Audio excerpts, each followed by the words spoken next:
Eran las 06:03 de la mañana. El mar, todavía cubierto por una bruma tenue, parecía sostener un silencio casi respetuoso mientras el gigantesco buque de guerra avanzaba lentamente sobre las aguas oscuras. Su silueta, imponente y pesada, cortaba el Pacífico como si nada pudiera desafiar su tamaño, su acero o su reputación. A bordo, los motores rugen con un ritmo profundo y constante. Una vibración que atravesaba cada cubierta y recordaba a los hombres que estaban navegando dentro de una fortaleza flotante, una de las más grandes jamás construidas. Sin embargo, bajo la superficie, mucho más abajo de donde las conseguía lega, otro sonido comenzaba a crecer. Un eco apagado, casi imperceptible, marcado por engranajes, baterías y respiraciones contenidas. Ali en la penumbra submarina, un comandante observaba a través del periscopio con la precisión fría de un cirujano. Sabía exactamente que tenía delante, un objetivo inmenso, lento, valioso y mortalmente vulnerable. Y mientras el coloso continuaba su rumbo, ignorante de la amenaza invisible bajo él, la historia avanzaba hacia un punto sin retorno. Un punto que solo podía entenderse conociendo el mundo que había levado a este momento. A comienzos de la Segunda Guerra Mundial, el dominio de los mares aún estaba definido por una idea vieja, heredada de generaciones anteriores. El tamaño era poder. Las grandes potencias navales, Reino Unido, Japón, Estados Unidos, construían enormes buques de guerra convencidos de que la superioridad se medía en toneladas de acero, grosor de blindage y calibre de cañones. Los acorazados eran vistos como reyes absolutos del océano, capaces de destruir ciudades costeras, escoltar convoys vitals y decidir batallas enteras con sus salvas. Para 1941, el mundo había entrado en una era donde los gigantes de acero parecían indestructibles. Japón, en particular, había llevado esta filosofía al extremo. Su doctrina naval estaba basada en una batalla decisiva contra la flota estadounidense, un choque masivo donde la precisión, el honor y la potencia de fuego de sus capital ships abrirían el camino a la victoria. Desde los esteleros de Kure y Yokosuka surgen monstruos navals que representaban la cúspide de la ingeniería militar japonesa, grandes cruceros, portaaviones modernos y acorazados de desplazamiento colosal. Para ellos, la grandeza era un símbolo de poder nacional y una declaración de ambición imperial. Sin embargo, mientras las naciones invertían millones en estos colosos, una amenaza pequeña, silenciosa y persistente comenzaba a cambiar el equilibrio, el submarino moderno. En los años 30 y 40, estas máquinas, más discretas que espectaculares, estaban evolucionando rápidamente. Los sistemas de sonar mejoraban. Los motores diésel eléctricos se volvían más confiables. Y sobre todo, los torpedos ganaban potencia explosiva y precisión. Lo que antes era una plataforma torpe y limitada se transformaba en un asesino capaz de hundir barcos mucho más grandes que él. Los estadounidenses habían comprendido, quizás mejor que nadie, el potencial estratégico de esta arma. A comienzos de la guerra, su flota submarina aún tenía fallos graves, especialmente en los torpedos Mark 14, pero su filosofía operacional ya pintaba algo claro: cortar las líneas marítimas japonesas, destruir su logística y aprovechar la vulnerabilidad de sus rutas de suministro. En un país como Japón, dependiente del transporte marítimo para alimentar su industria, perder barcos significaba perder la guerra.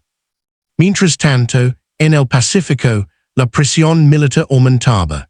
Las campañas de 1942 y 1943 habían demostrado la brutal realidad del combate moderno. Aviones, portaaviones y submarinos estaban desplazando a los acorazados como armas decisivas. Incluso así, algunos de los buques más grandes seguían operando activamente, cumpliendo misiones de escolta, transporte de tropas o movimientos estratégicos entre bases. Y few precisamente esta mezcla de tradición y necesidad, la creencia en la fortaleza del acero, y la urgencia de proteger un imperio que comenzaba a fragmentarse, lo que llevó a uno de los buques de guerra más grandes del Japón a realizar un viaje que parecía, en apariencia, rutinario, un traslado táctico, y una operación necesaria, nada que presagiara tragedia. Pero bajo esas aguas que parecían tranquilas, la flota submarina estadounidense había aprendido a moverse con una precisión letal. Sus comandantes conocían los patrones, los horarios, las rutas probables. Entendían dónde interceptar, dónde esperar, dónde golpear. Y cada patrulla, cada report de inteligencia, cada movimiento calculado iba sacando a un coloso japonés hacia el centro exacto de una emboscada que solo podía terminar de una manera, con fuego, acero retorcido y un hundimiento que marcaría la historia naval para siempre. Y para comprender cómo ese gigante terminó entrando en aquella zona mortal, hace falta explorar el camino que lo condujo hasta allí, un camino hecho de decisiones estratégicas, presiones políticas y una guerra que exige cada vez más sacrificios a una marina que ya comenzaba a perder terreno.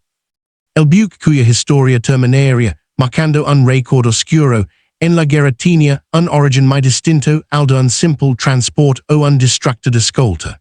Había sido concebido como parte esencial del poder naval japonés. Grande, robusto, capaz de navegar largas distancias y diseñado para cumplir misiones que exigen resistencia y disciplina. Aunque no alcanzaba la fama de los legendarios acorazados Yamato o Musashi, pertenecía a la categoría de los grandes buques de guerra auxiliares modificados para responder a las urgencias de un imperio que, para 1944, se encontraba cada vez más aislado. En esos meses, la Armada Imperial Japonesa enfrentaba una tormenta estratégica. Sus líneas de suministro eran destruidas sistemáticamente por los submarinos estadounidenses, sus convoys sufrían pérdidas catastróficas, y la logística, que alguna vez había sido fluida, estaba ahora llena de huecos peligrosos. La escasez de petróleo, acero y repuestos comenzaba a paralizar incluso a las unidades más importantes. Los comandantes se veían forzados a desplazar barcos grandes, a veces demasiado grandes, para tareas que antes habrían sido delegadas a naves menores. Este gigante en particular había sido asignado a una misión crítica, transporta personal militar, materiales estratégicos y suministros desde un punto vital del Pacífico hacia otra posición donde Japón todavía intentaba consolidar su defensa. Aunque su tripulación conocía los riesgos, confiaban en su tamaño y en la sensación de seguridad que brindaba un buque de tal envergadura.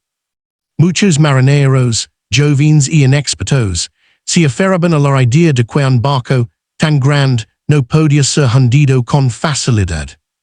Pero las circunstancias no jugaban a su favor. Las rutas que antes eran seguras habían quedado expuestas, los aviones de patrulla escasaban, el combustible se racionaba. Y la escolta, que normalmente habría incluido destructores, se redujo a lo mínimo posible. En esencia, aquel gigante viajaba casi solo a través de un océano donde cada milla podía esconder un enemigo silencioso. Al mismo tiempo, la inteligencia estadounidense había detectado movimientos inusuales en la zona. Los informes de señales, las interceptaciones parciales y los patrones de tráfico marítimo sugerían que un buque grande muy grande estaba por cruzar un corredor marítimo que los submarinos estadounidenses patrullaban constantemente. Para los comandantes submarinos, un blanco de tal tamaño era poco común y extremadamente valioso. Representaba no solo una victoria táctica, sino también un duro golpe psicológico para las fuerzas japonesas que sienten el desgaste del conflicto. El submarino, asignado a esa área, llevaba días esperando. Su comandante, experimentado y meticuloso, conocía la importancia del silencio y la paciencia. Sabía que las grandes presas no se casan con impulsividad. Se detectan, se observan, si estudian y solo entonces si atacan. Su tripulación, entrenada para soportar largas horas bajo tensión, se preparaba para cualquier señal, la vibración lejana de hélices, un eco metálico, y una sombra en el hidrónomo. Cuando finalmente llegó el report de un buque, acercándose a la zona, la atmósfera dentro del submarino cambió. Las conversaciones se redujeron a susurros. Las manos se volvieron más firmes sobre los controls. Aquel podría ser el objetivo de la patrulla. Aquel podría ser el golpe que justificaría semanas enteras de vigilancia implacable. Mientras tanto, en la superficie, el enorme buque japonés continuaba su travesía sin sospechar la precisión con la que estaba siendo seguido. Sus vigas veían un mar tranquilo, sus oficiales estudiaban rutas alternativas, sus motores mantenían un ritmo constante. Para ellos, era un día más de navegación, uno más en medio del caos que se había convertido en rutina. Pero la guerra moderna no perdona la confianza. Y aquel coloso, aunque poderoso, avanzaba directo hacia un punto donde dos mundos, el poder visible y el sigilo invisible, estaban destinados a encontrarse. Un punto donde la historia digería claro que en el océano no siempre gana el más grande, sino el que golpea primero. Y para entender lo que ocurrió cuando ambos finalmente se cruzaron, es necesario ver el conflicto desde varios ángulos, desde visiones distintas que revelan la verdadera dimensión del evento. Human Angle. A bordo del gigantesco buque japonés, la vida transcurría entre la rutina y la incertidumbre. Muchos de los hombres que navegaban en él no eran marineros veteranos, sino jóvenes reclutas que apenas habían completado su entrenamiento. Sus rostros mostraban una mezcla de cansancio y esperanza, una dualidad común en las tripulaciones japonesas de 1944. El cansancio por una guerra que parecía no tener fin, y la esperanza, a veces ingenua, de que su deba contribuir a cambiar el rumbo de un conflicto que ya se estaba inclinando peligrosamente en su contra. Las cubetas se llenaban con el sonido del metal, de pasos apresurados y de voces que intentaban mantener un orden casi ritual. La tripulación realizaba inspecciones constantes, verifica bombas de cheque, revisa compuertas, confirma la integridad de los compartimentos estancos. Aunque el buque era grande, nadie ignoraba que tamaño no equivalía a invulnerabilidad. Sin embargo, para muchos, la rutina era una forma de combatir el miedo. Las noches eran momentos de introspección. Algunos escribían cartas que nunca sabrían si llegarían a destino. Otros se juntaban en pequeños grupos, compartiendo historias sobre sus hogueras, sobre vidas que parecían lejanas y irreales. La tripulación sabía que navegaban por una zona peligrosa, pero también sabían que su misión era crucial. El deber, en la cultura naval japonesa, era un ancla moral más fuerte que el tema. Mientras tanto, dentro del submarino estadounidense, la atmósfera era completamente distinta. El metal resonaba con un eco profundo, el aire estaba cargado de humedad, y cada hombre vivía con la certeza de que un aire podía convertir la nave en una tumba. Los submarinistas, endurecidos por semanas enteras de patrulla, se movían con precisión casi instintiva. El silencio era su mejor arma, y la paciencia su única compañera. Cada gesto tenía un propósito. Cada mirada hacia los instrumentos levaba el peso de la responsabilidad compartida. Para ellos, la presencia de un objetivo grande no solo significaba una oportunidad militar, sino también el reconocimiento de que habían atrapado a una pieza clave del enemigo. Y en esos minutos de tensión previa al ataque, los hombres del submarino sentían como el océano entero parecía contener la respiración. Entre ambos mundos, uno enorme y expuesto, el otro pequeño y letal, existe un mismo elemento humano. Hombres atrapados en una guerra que exige obediencia absoluta, sacrificio personal y una fortaleza emocional que muy pocos habían imaginado necesita. Cada decisión, cada movimiento, cada segundo los acercaba a un encuentro que cambiaría el destino de ambos para siempre. Tactical angle.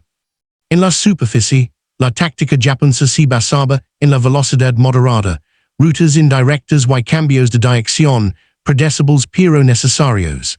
Sin suficiente escolta disponible, el buque navegaba casi en solitario, confiando en su tamaño para intimidar a cualquier amenaza, y en la discreción de rutas menos comunes para evitar encuentros peligrosos.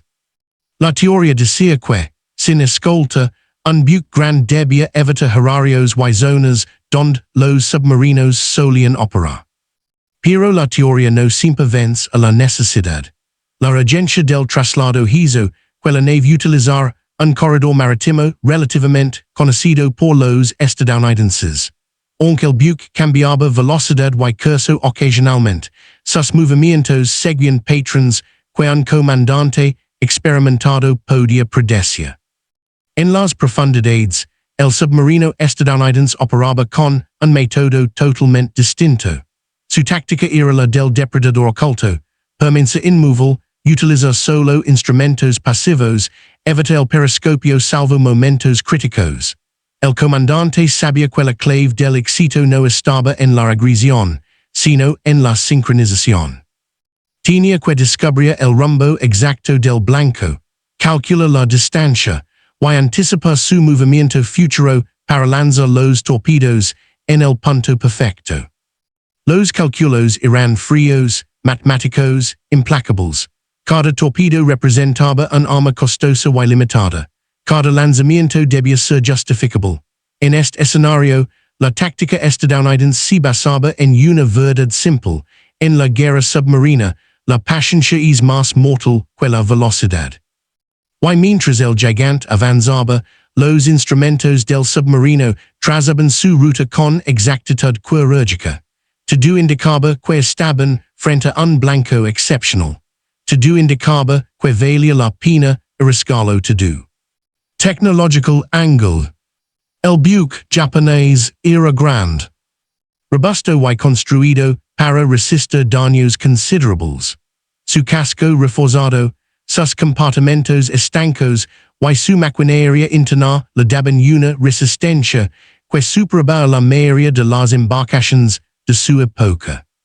Sin embargo, como muchos buques grandes, tenía debilidades estructurales inevitables. Puntos donde la energía de una explosión podía penetrar zonas críticas, provocar inundaciones descontroladas o desencadenar fuegos en cadena. Por su parte, el submarino estadounidense llevaba uno de los avances más temidos del conflicto. Torpedos de alto poder explosivo equipados con escoltas de contacto mejoradas. Tras años de problemas técnicos, las armas finalmente funcionaban con la fiabilidad necesaria para atacar objetivos grandes. Estas armas podían perforar blindage, volar mamparos internos y causar daños irreparables, incluso sin hundir de inmediato al objetivo. La combinación de estos dos mundos, un coloso resistente pero expuesto, y un cazador armado con tecnología finalmente madura, crea un escenario donde la ventaja ya no pertenece al más grande, sino al que mejor utilizara la innovación. Y esa diferencia tecnológica estaba a punto de decidir el destino de uno de los hundimientos más impactantes de toda la guerra. Leadership angle.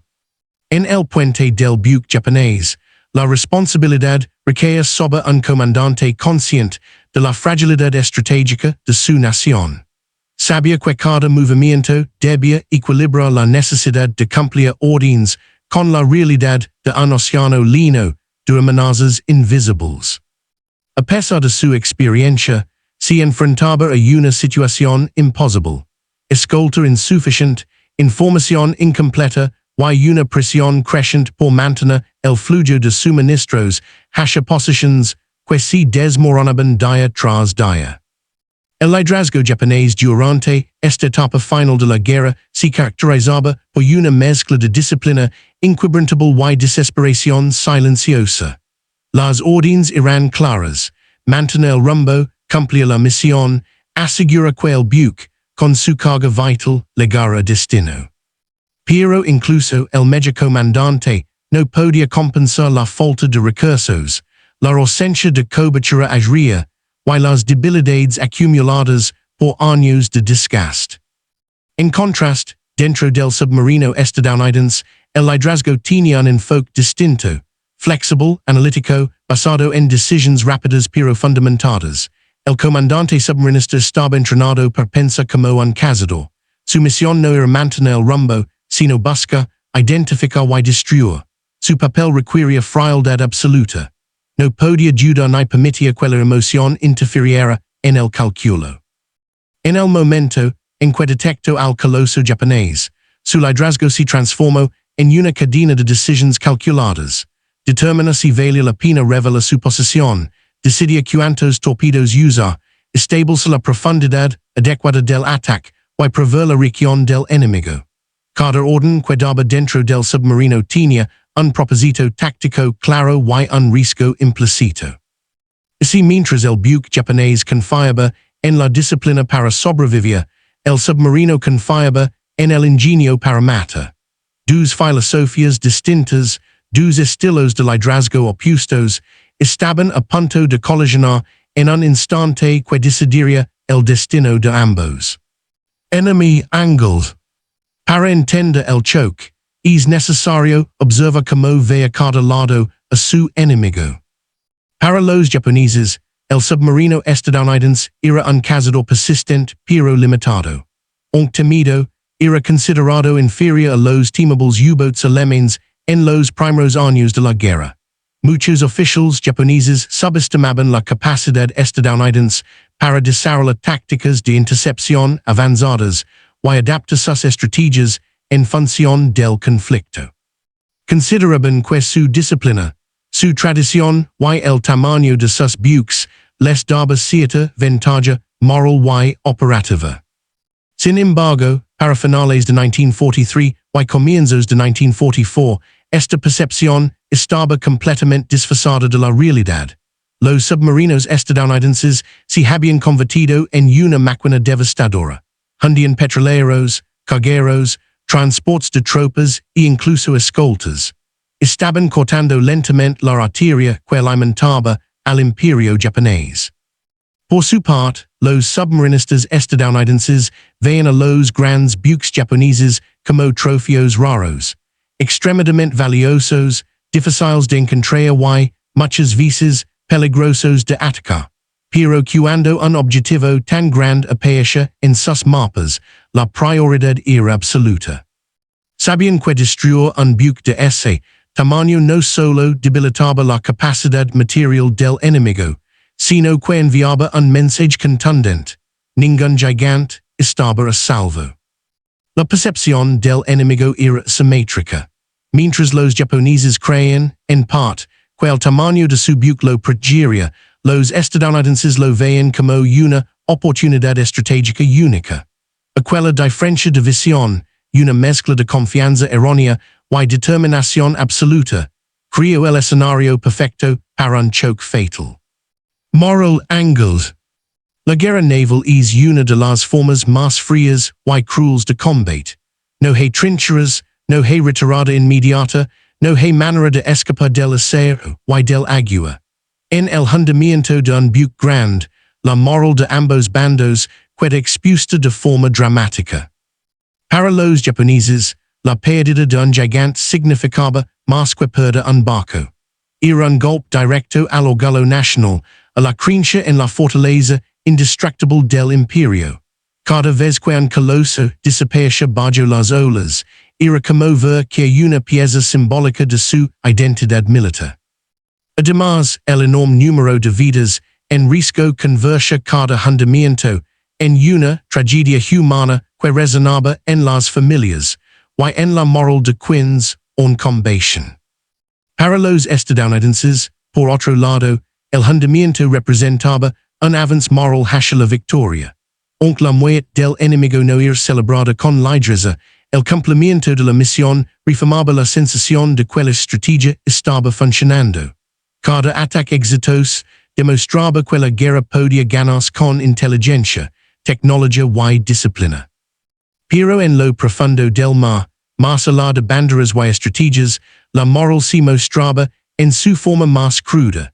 Hombres atrapados en compartimentos inundados, otros intentando salvar a compañeros, algunos luchando contra la desesperación mientras el buque se inclinaba. Y en el submarino, los silencios posteriores al ataque, cuando se escuchaban los ecos lejanos de explosions y crujidos, recordaban que incluso la victoria tenía un peso moral difícil de carga. Este hundimiento no fue solo un hecho militar, fue un punto donde la moral, la humanidad y la brutalidad del océano convergieron en una sola realidad implacable. Y esa realidad se manifestaría por completo en el momento decisivo que estaba por llegar. Las primeras señales del encuentro aparecieron como un susurro en los auriculares del operador sonar del submarino estadounidense. Un ritmo grave, constante, profundo hélices enormes moviendo miles de toneladas de acero.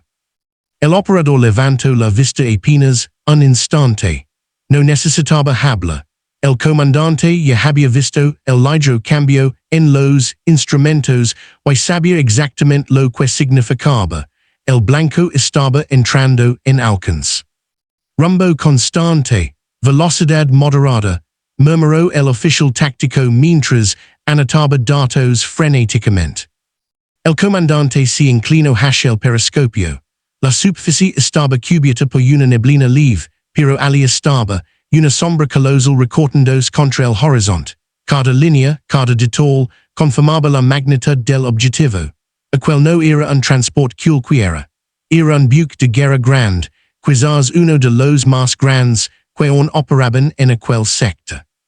Un gigante que levaba a bordo cientos, si no miles, de hombres. La tensión dentro del submarino se volvió un arma en sí misma. Nadie hablaba más de lo necesario. Nadie respiraba más profundo de lo permitido. Cada segundo contaba. El comandante debía decidir el ángulo perfecto, la distancia exacta, el momento crítico en que la física, el silencio y la intención convergirían en una sola línea letal. En la superficie, el buque japonés avanzaba sin alterar su curso. Su tripulación realizaba tareas rutinarias, vigiles escanando el horizonte, técnicos revisando válvulas, oficiales estudiando mapas. Ninguno podía escuchar lo que se movía bajo sus pies. Ninguno podía imaginar que estaban siendo observados con una precisión casi quirúrgica. El comandante del submarino retiró el ojo del periscopio. Había tomado la decisión. Era el momento. Prepara tubos 1, 2, 3 y 4. Tubos preparados. Profundidad del torpedo 2 metros por debajo de la línea de flotación. El submarino giró levemente para líneas con el ángulo de ataque óptimo. Los cálculos eran perfectos. Rumbo, velocidad, distancia, tiempo de impacto. Todo encajaba con una exactitud que solo la experiencia de un comandante veterano podía lograr. Abría compuertas de los tubos. El sonido metálico resonó como una sentencia. El comandante miró una última vez el reloj. Luego dio la orden que cambiaría el destino del gigante japonés. Fire 1. Fire 2. Fire 3. Fire 4. Los torpedos salieron disparados con un impulso casi silencioso, deslizándose hacia adelante como flechas invisibles. 4 trazos de muelle, avanzando bajo el agua, guiados solo por inercia, calculo y destino.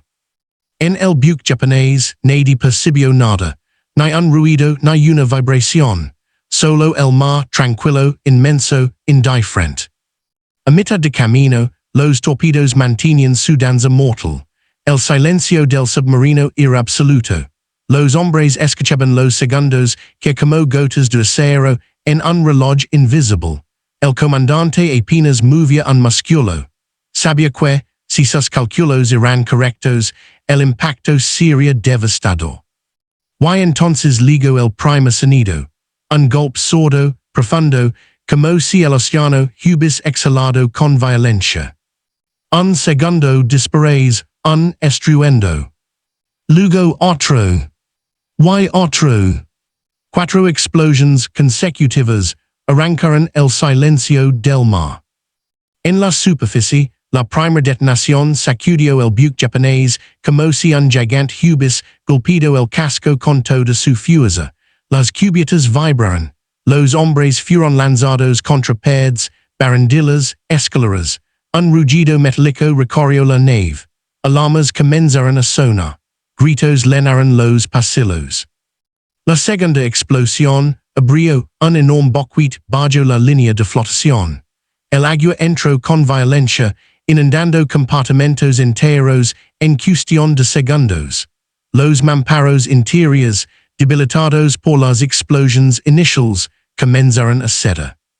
La tercera detonación golpeó cerca de un área crítica, la sala de máquinas secundaria. Motors se apagaron, tuberías se rompieron. El buque perdió velocidad, equilibrio, esperanza. La cuarta explosión fue la sentencia final. El coloso entero se inclinó hacia un costado, emitiendo un crujido que parecía un lamento de acero. La maquinaria interna se desplazaba, el agua subía por escaleras y corredores, los oficiales gritaban órdenes que nadie podía cumplir. En minutos, lo que había sido un gigante imponente se convirtió en un monstruo herido, tragado por el mar desde dentro. La tripulación intentaba desesperadamente celar compartimentos, pero el daño era demasiado grande, demasiado rápido, demasiado profundo. En el submarino, los hombres escuchaban los sonidos distantes del coloso muriendo. Explosiones secundarias, metal partiéndose, el eco del buque inclinándose. Nadie celebraba, nadie sonría. Solo observaban el periscopio en silencio mientras un gigante desaparecía bajo las olas, consumido por la oscuridad de un océano que no guarda memoria. El comandante solo dijo una frase, breve y solemne. Objetivo neutralizado. Pero aquel hundimiento no había terminado aún. Su dimensión, su impacto humano y militar apenas comenzaban a revelarse. El coloso japonés, ahora inclinado hacia estraba, parecía una fortaleza herida, luchando contra la gravedad y la fuerza del mar. El agua había inundado rápidamente los compartimentos inferiores, y el caos reinaba en cada cubierta. La tripulación intentaba contener lo inevitable. Bombas de cheek trabajaban al límite, válvulas eran abiertas y cerradas frenéticamente, pero cada acción era insuficiente. La nave, que había sido símbolo de poder absoluto, estaba cediendo ante un enemigo invisible y silencioso. En el puente, los oficiales emitían órdenes que eran ignoradas o que no podían cumplirse debido a los daños internos. Los intentos de mantener la coordinación se volvían inútiles frente a la magnitud del desastre. Hombres corrían por pasillos inundados, mientras el ruido de acero retorciéndose y la explosión de compartimentos resonaba como un tambor de juicio final. Algunos trataban de rescatar a compañeros atrapados en camarotes inundados. Otros buscaban una salida desesperada hacia botes salvavidas que eran insuficientes para la cantidad de tripulantes. Mientras el buque comenzaba a ceder lentamente, el submarino se mantenía en posición de vigilancia. Los ecos de las explosiones, las vibraciones del casco colapsando y los cambios de presión en el agua eran señales inequívocas. El objetivo estaba condenado. Los hombres en el submarino no podían intervenir más que como observadores. Habían cumplido su misión, pero el peso de lo que veían se instalaba en sus mentes. La guerra moderna era tan efectiva como impersonal, y allí estaba su prueba más cruda. A medida que los minutos pasaban, el buque perdió su equilibrio final. Una inclinación crítica provocó que las torres de artillería y las superestructuras se desplomaran hacia un lado, arrastrando con ellas cables, antenas y pasillas. El agua había alcanzado casi todos los compartimentos vitales, apagando motores, sistemas de comunicación cualquier capacidad de maniobra. La gravedad hizo su parte.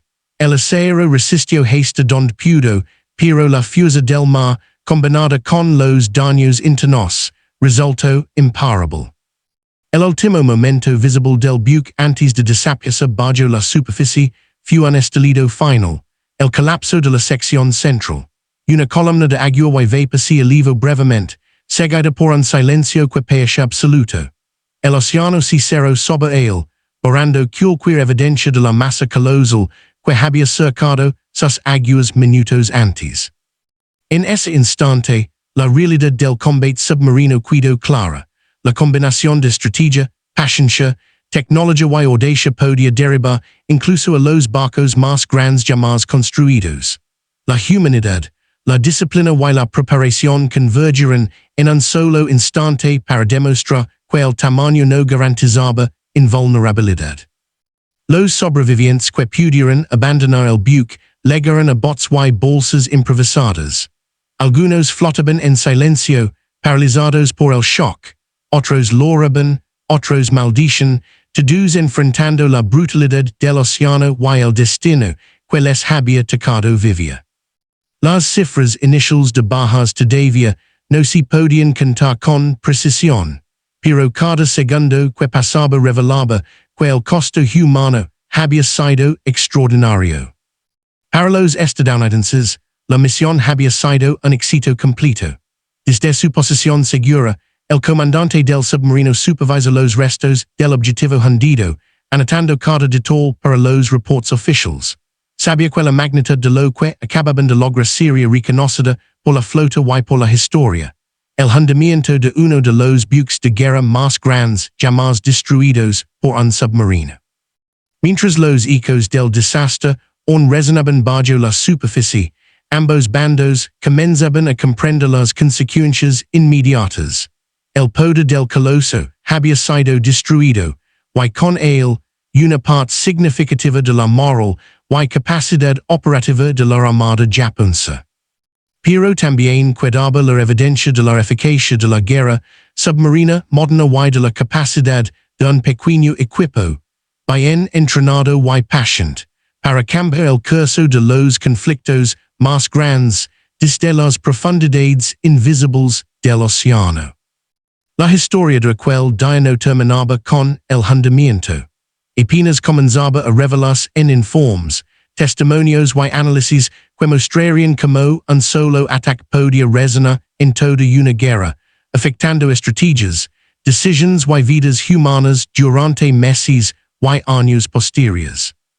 El coloso yacía bajo las aguas, silencioso, pero su hundimiento iba a marcar para siempre un antes y un después en la guerra naval.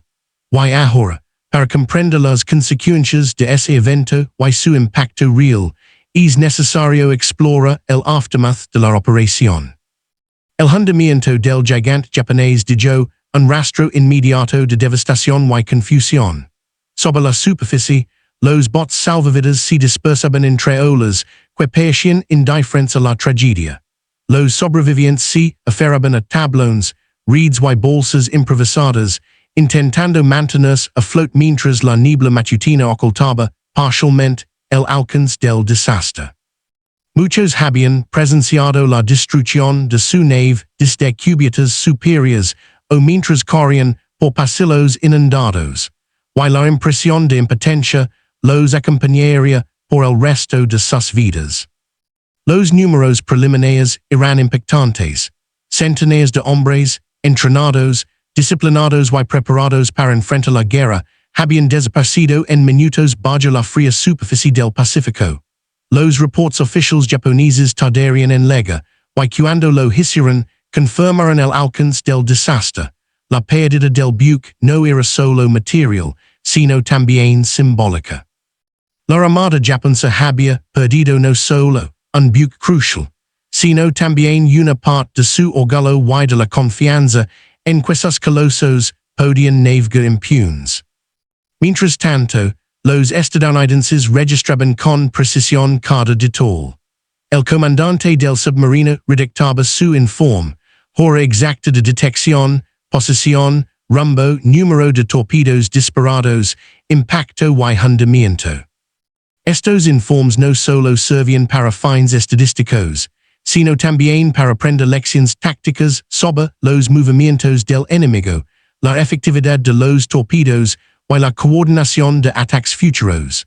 Cada dato recopilado reforzaba la eficacia de la guerra submarina estadounidense y proporcionaba material vital para futuras operations. En términos inmediatos, la región japonesa fue de choque y reorganización. La pérdida de un buque tan grande obligó a revisar rutas marítimas, reforzar escoltas y reconsiderar la exposición de otros colosos en misiones críticas. Se intensificó la paranoia sobre posibles submarinos acechando en los mismos corredores marítimos, y los oficiales comenzaron a cuestionar la estrategia de enviar unidades enormes a zonas vulnerables sin cobertura adecuada. La moral de la flota se vio afectada. Los hombres sabían que incluso los barcos más grandes podían desaparecer bajo las olas sin previo aviso. Por otro lado, la noticia de la victoria llegó rápidamente a los mandos estadounidenses. La moral interna se elevó notablemente. El hundimiento de un objetivo tan significativo demostraba que la estrategia submarina estaba funcionando, que los esfuerzos de inteligencia, paciencia y tecnología estaban dando frutos tangibles. Los comandantes de flota utilizaron este éxito para reforzar la planificación de futuras patrullas, y para entrenar a nuevos equipos en la precisión y la disciplina que requería un ataque de este calibre. En los días siguientes, la magnitud de la pérdida japonesa se volvió evidente no solo para las fuerzas armadas, sino también para la sociedad y la prensa militar. Los periódicos aliados, cuidadosos, comenzaron a reportar sobre la vulnerabilidad de los colosos japoneses y la efectividad de los submarinos estadounidenses. La percepción del poder japonés en el Pacífico comenzó a cambiar. No era solo cuestión de barcos grandes o armamento pesado. Incluso los gigantes podían ser derrotados por fuerzas aparentemente menores pero mejor aplicadas. Y mientras los sobrevivientes japoneses eran rescatados o alcanzaban costas lejanas, la narrativa de la guerra se modificaba.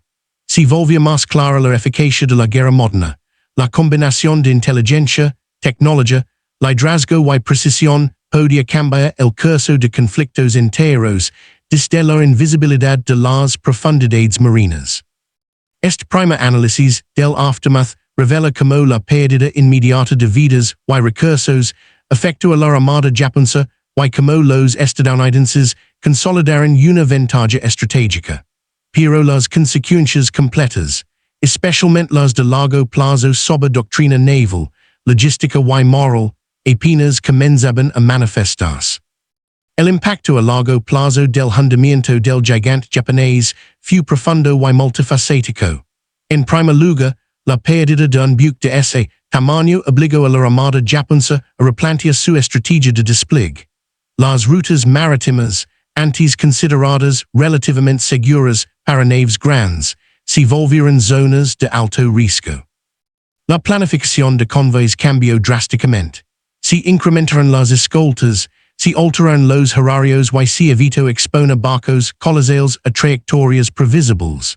Sin embargo, estas medidas eran solo paliativos. La superioridad tecnológica y táctica de los submarinos estadounidenses comenzaba a imponerse de manera irreversible.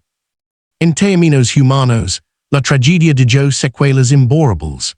Las familias de los marineros perdidos recibieron noticias parciales o tardías, y la desaparición del buque se convirtió en un símbolo del precio que Japón pagaba por subestimar la guerra submarina. Entre los supervivientes, el trauma psicológico se sumó a la pérdida material. Muchos de ellos nunca volverían a ver el océano de la misma manera. El recuerdo del colapso de la nave, del agua inundando compartimentos y del estruendo de las explosiones, se convirtió en un testimonio personal de la vulnerabilidad, incluso frente a la mer fortaleza naval. Desde la perspectiva estratégica, El hundimiento refuerza la confianza estadounidense en su doctrina submarina. La combinación de inteligencia precisa, paciencia en la espera, while la tecnología finalmente confiable de los torpedos mostró que un solo submarino bien dirigido podía neutralizar un objetivo que antes se consideraba casi intocable. Este hecho se convirtió en un caso de estudio dentro de la Armada de los Estados Unidos. Como un objetivo gigante podía ser reducido a escombros por la disciplina, la planificación y la ejecución precisa. La moral, tanto japonesa como estadounidense, se vio directamente afectada.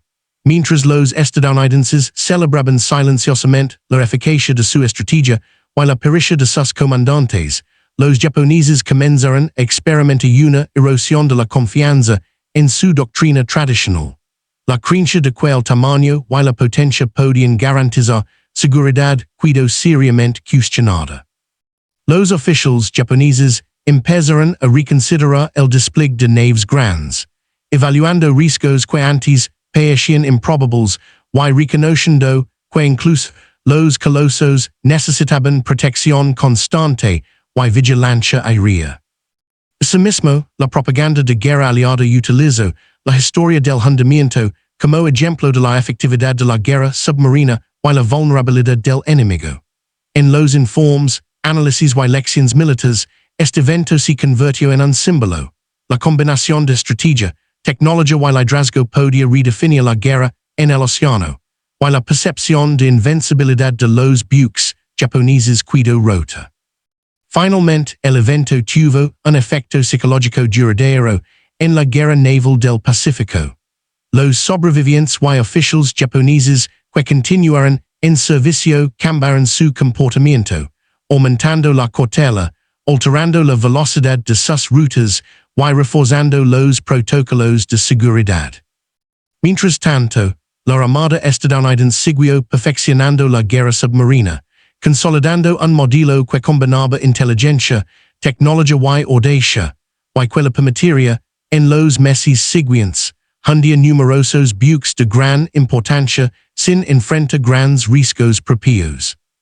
Este análisis completo del aftermath muestra que el hundimiento no fue solo un evento táctico, fue un punto de inflexión estratégico, humano y psicológico que afectó la dinámica del Pacífico durante el resto de la guerra. Lo que comenzó como un ataque cuidadosamente calculado se convirtió en un ejemplo histórico de cómo, incluso, la más colosal de las fortalezas puede ser abatida desde las profundidades por la combinación correcta de ingenio y tecnología. El destino del coloso había sido selado, pero su lección continuaba resonando, llevando a la guerra hacia nuevas formas de confrontación y dejando una marca imborrable en la historia naval moderna. El hundimiento del buque de guerra más grande jamás destruido por un submarino no fue simplemente un episodio táctico, fue un recordatorio de la fragilidad de la grandiosidad frente a la precisión, la paciencia y la innovación. El coloso japonés, símbolo del poder y de la ingeniería naval, se encontró vulnerable a un enemigo que, aunque más pequeño, había aprendido a utilizar sus recursos con maestría. La historia demostró que en la guerra moderna, el tamaño por sí solo no garantiza invulnerabilidad, y que la estrategia, la inteligencia y la tecnología pueden superar incluso a los gigantes más imponentes. El océano, vasto y indiferente, fue testigo de la convergencia de dos mundos, la disciplina humana y la audacia tecnológica. Cada explosión, cada inundación, cada decisión tomada dentro de los compartimentos del submarino y del coloso japonés mostró la complejidad del combate naval. La guerra submarina se consolidó como un instrumento decisivo, capaz de transformar el equilibrio estratégico y de redefinir las doctrinas de las marinas más poderosas del mundo.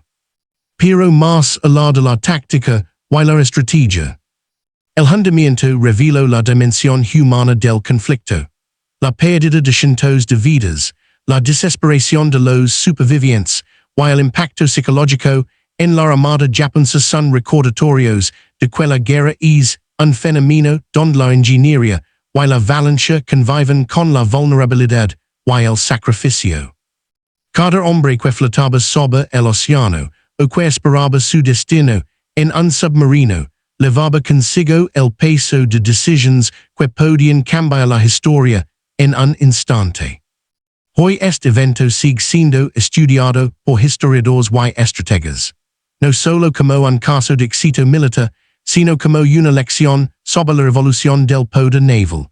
La superioridad ya no se mide solo en toneladas de acero o cañones, sino en inteligencia aplicada, coordinación precisa y audacia calculada.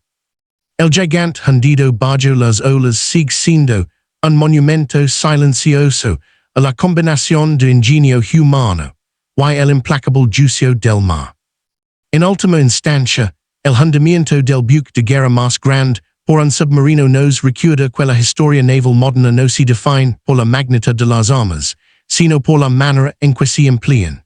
La lección es clara, incluso el más poderoso puede caer y desacaer nacen conocimientos que transforman la guerra, la tecnología y la comprensión humana de los límites del poder.